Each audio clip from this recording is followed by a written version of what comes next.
السلام عليكم ورحمة الله وبركاته. إن الحمد لله وحده والصلاة والسلام على من لا نبي بعده. أما بعد فأعوذ بالله من الشيطان الرجيم. بسم الله الرحمن الرحيم. إنك لعلى خلق عظيم. وقال النبي صلى الله عليه وسلم: أكمل المؤمنين إيمانا أحسنهم خلقا. معزز مكرم صدر باوقار مشفق اسد رضائے کرام، معزز مہمانان گرامی، ہمدردان قوم و ملت اور دین متین کے عاشقین حضرات، آج کے اس پررونق بزم میں میرا موضوع خطاب ہے اخلاق سے قوم بنتی اور بگڑتی ہے۔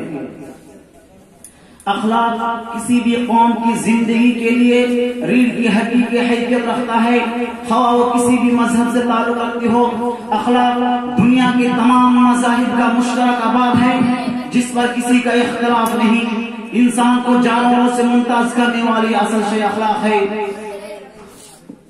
اچھے عمدہ اور اوصاف وہ کردار ہے جس کی قوت اور درستگی پر قوموں کے وجود، استحکام اور بقا کا انحصار ہوتا ہے۔ معاشرہ کے بنا اور بگاڑ سے قوم براہ راست متاثر ہوتی ہے۔ معاشرہ اصلاح پذیر ہو تو اسے قوی صحت مند اور باصلاحیت اور وجود بناتی ہے، اور اگر معاشرہ بگاڑ کا شکار ہو تو اس کا فساد قوم کو گھن کی طرح کھا جاتا ہے۔ جس معاشرہ میں اخلاق ناقص ہو کبھی مہذب نہیں بن سکتا، اس میں کبھی اجتماعی رواداری، مساوات، اخوات، باہمی بھائی چارہ پروان نہیں چل سکتا۔ جس معاشرے میں جھوٹ اور بددیانت عام ہو جائے وہاں کبھی امن و سکون نہیں ہو سکتا۔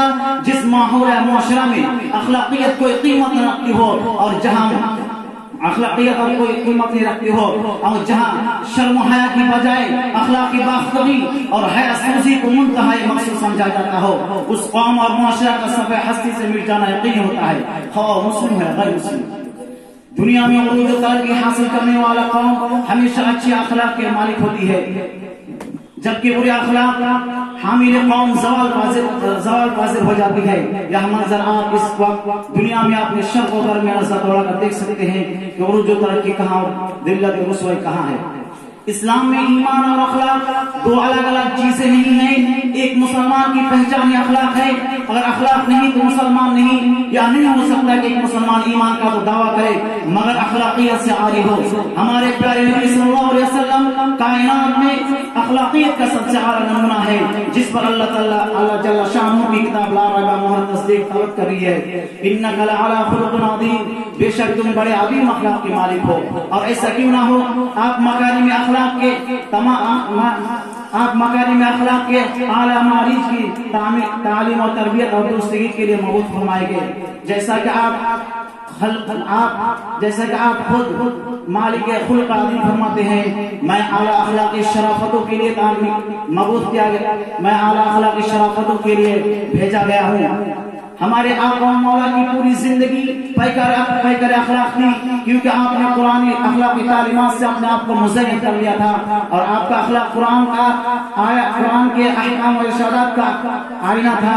قرآن کا کوئی خلق ایسا نہیں ہے جس کو آپ نے اپنے عملی زندگی میں نہ سمجھ لیا ہو۔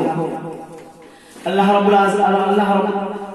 العزت کا فرمان ہے، لقد کان لکم فی رسول اللہ اسوۃ حسنہ، بے شک ہمارے لیے اخلاق کے اعلیٰ معارف کی تکمیل کرنے کے لیے رسول اللہ صلی اللہ علیہ وسلم کی پیروی کرنے میں بہترین نمونہ ہے۔ یہی سے میں اپنا تقریر ختم کرتا ہوں۔ ہمارے لیے السلام۔